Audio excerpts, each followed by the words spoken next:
Are you ready for the discussion?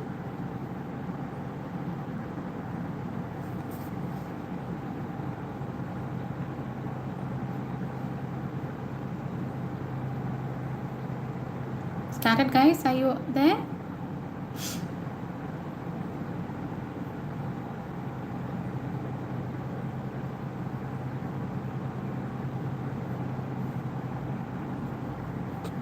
Okay, so we'll start with the first question. Today is conjunctiva quiz, as you all know.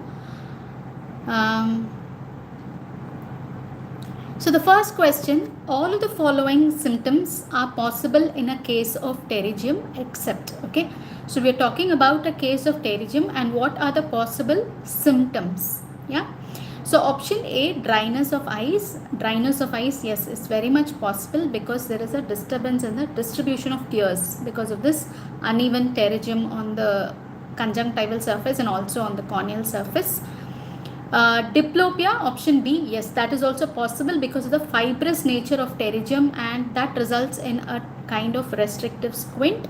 So there can be double vision or diplopia in a case of pterygium, especially when the patient is looking towards the lateral gaze, that is abduction. Yeah. Then redness, yes, sometimes pterygium can get inflamed and redness is possible. Option D, photophobia. Photophobia never occurs with pterygium at all. Never ever occurs with pterygium. Even when there is a corneal infiltration, photophobia with pterygium does not occur. Okay. So let's move on to the second question. Maximum density of goblet cells are found in. Now, what are these goblet cells? Goblet cells are, actually shaped like goblets and they are present in the conjunctival epithelium.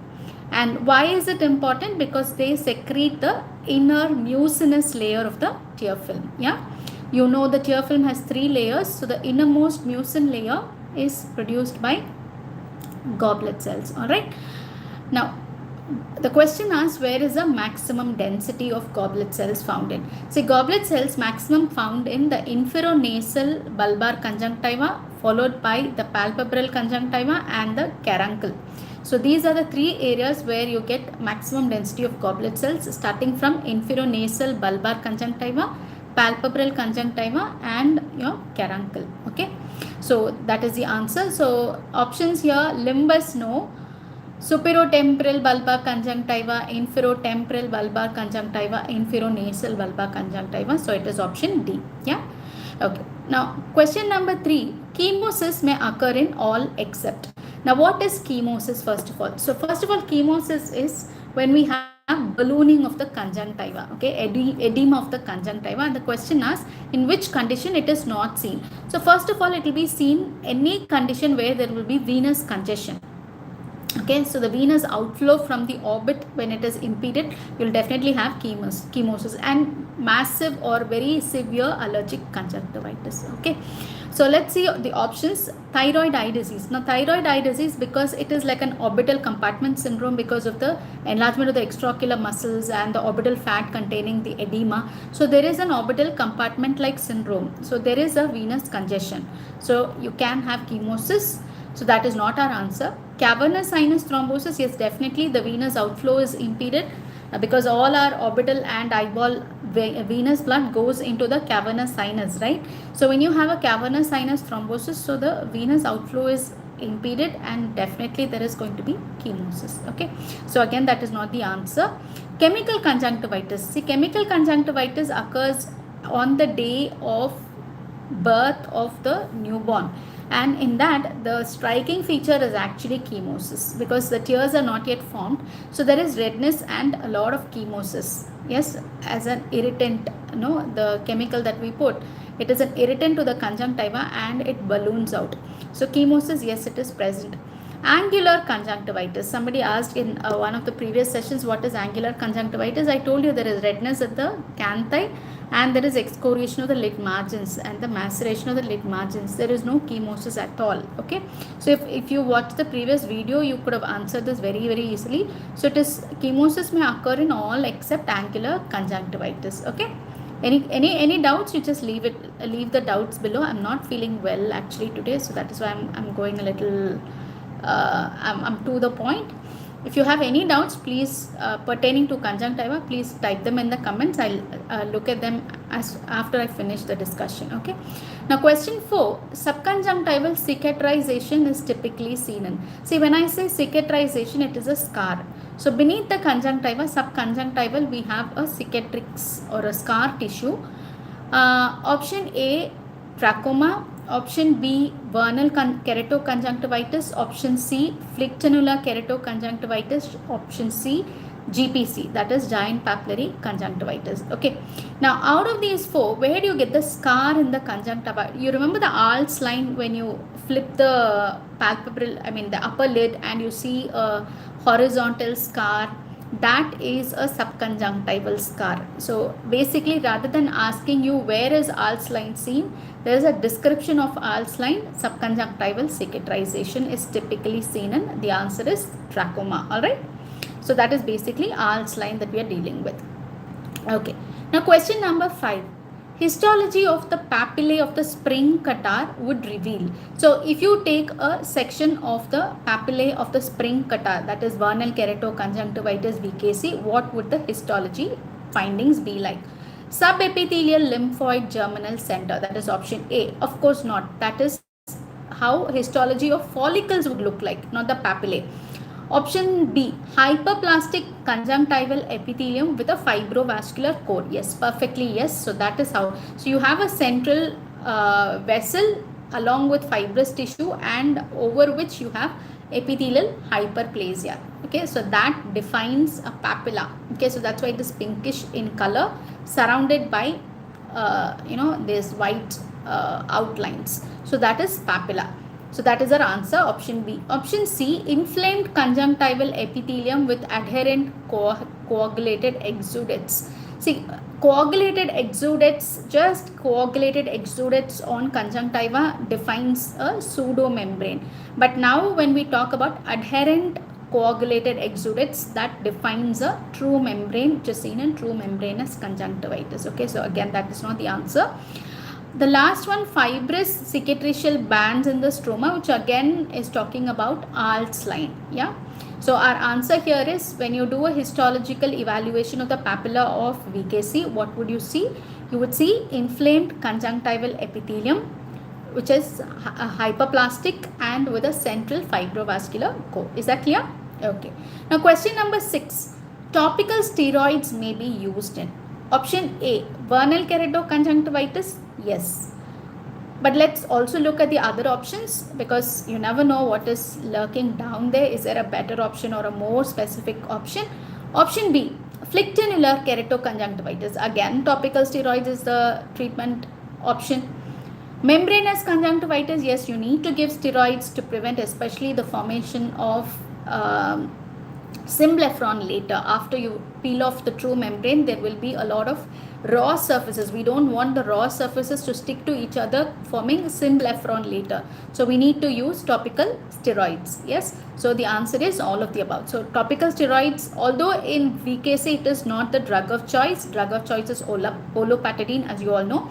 Topical steroids can be given. Yes. Flictanular keratoconjunctivitis, topical steroids is the treatment of choice.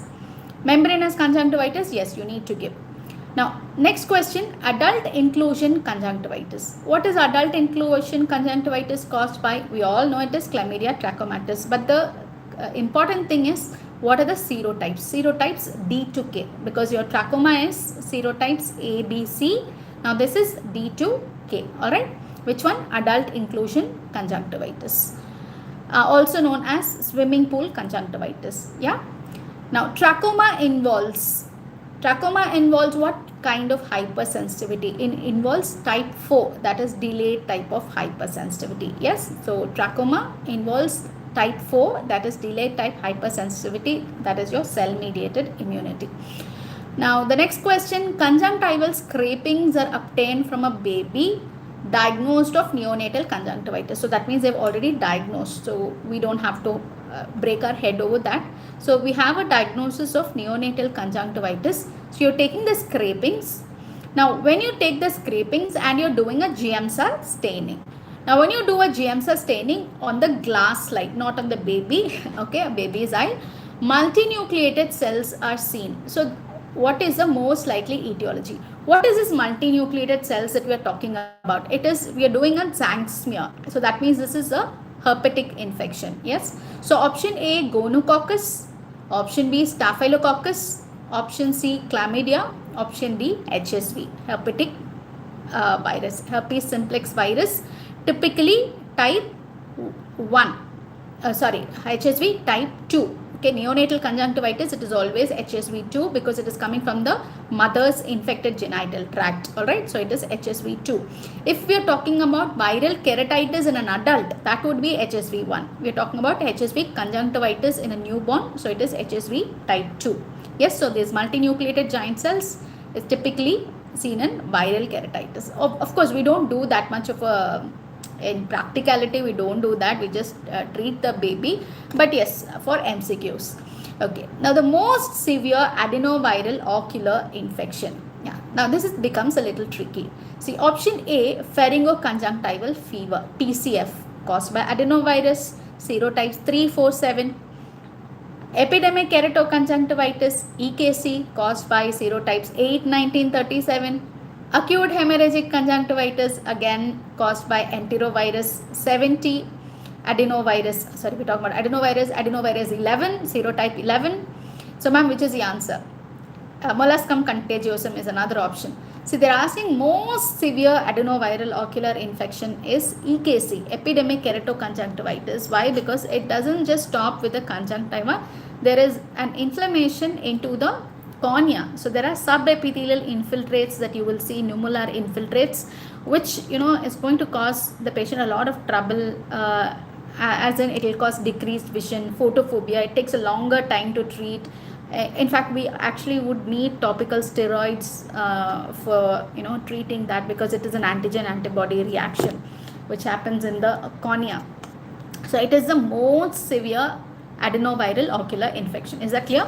So pharyngoconjunctival fever caused by adenovirus. What are the serotypes? 3, 4, 7. Easy way to remember it. You remember pharyngoconjunctival fever, PCF. 3 letters are there. So 3. Then next number 4, 3 plus 4, 7. Okay, 3, 4, 7. Now, this EKC, the next number 8. It starts with serotypes 8 and 19, 37. Okay, 8, 19 and 37. Now, how you'll remember 19, we'll have to figure out a way. Maybe 8, 9 minus 1, 8. So, something of that sort you remember, and 37. So, those are the serotypes for EKC. Now, what about the acute hemorrhagic conjunctivitis? Acute hemorrhagic conjunctivitis, adenovirus, serotype 11. Okay. So, we completed all the 10 questions that we had in today's Telegram quiz. Tomorrow's topic would be cornea. Let me just check.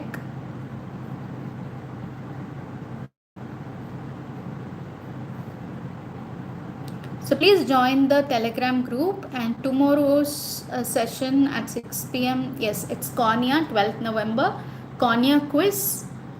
Motajul, what is your question, beta? You had some doubt about flictanular keratoconjunctivitis, or were you replying to some question? I missed it. I'm just seeing it.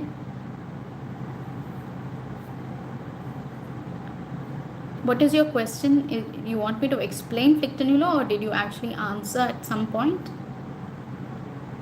Okay, a quick note on flictanular keratoconjunctivitis. See, flictanular keratoconjunctivitis has the name flictin. Okay, so flictin is a limbal nodule. It's a nodule at the limbus. It is basically a delayed type hypersensitivity. Okay, it's a type 4 hypersensitivity to what we call as endogenous antigens. So these endogenous allergens could be your staphylococcal protein, yeah, or tubercular protein. And especially in a country like India, where tuberculosis is still quite common. So whenever you have flictanular keratoconjunctivitis case, you should always do at least a basic workup for tuberculosis, and even if the patient is not manifesting anything else, do the basic test for tuberculosis and rule out tuberculosis. Yeah, and as I said, it is a nodule at the limbus, and it can involve a little bit of the cornea. there can be infiltration into the cornea. That is why we say keratoconjunctivitis. Kerato means cornea. Okay, so there can be a little bit of infiltration into the cornea. Now, what is the patient's complaints? Patient's complaints generally would be redness, and they see that little mass at the limbus. It can be one mass or multiple miliary flictins. So that is there, and patient can have a foreign body sensation and photophobia, because of the corneal involvement. And again, sometimes there can be a decreased vision, but usually not a decreased vision, but photophobia, foreign body sensation would definitely be there. Patient will complain of redness. So as I said, it is type 4 hypersensitivity, correct? It is delayed type hypersensitivity.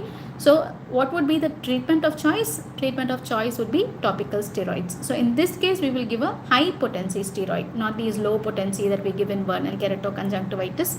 Give high potency steroids like dexamethasone eye drops, or eye ointment at night. So that is the treatment. And sometimes it can lead to complications when it kind of necrosis, or there is vascularization into the cornea, in which case you'll get a fascicular corneal ulcer. Okay, so this is a brief thing about flictanular keratoconjunctivitis. Why don't you download the app and watch the video? There'll be there'll be a step by step, you can watch it also. I hope there's no confusion about flictanular. That's it about flictanular. And any other questions, bache? So tomorrow's quiz will be cornea. Okay, so revise cornea. Hi Kishore. So tomorrow's quiz will be cornea. So 10 questions. 6 p.m. will be the quiz on Telegram group, and 9 p.m. I'll see you here. And so if you have any other doubts in cornea, please keep them ready so that we can discuss them tomorrow as well. Any other doubts, bache, here? Conjunctiva, can we wind up the session? I'm not feeling well actually. Anyone else? Any other doubts? Pyogenic granuloma, beta, I've explained in the George Clinic book. You can take the book and you can read it. Okay, I've explained it with the diagram also. So you can reach out to me at 9363435748. That's my number. You can take the George Clinic book. I've explained it very, very clearly in that. Okay. Any other questions?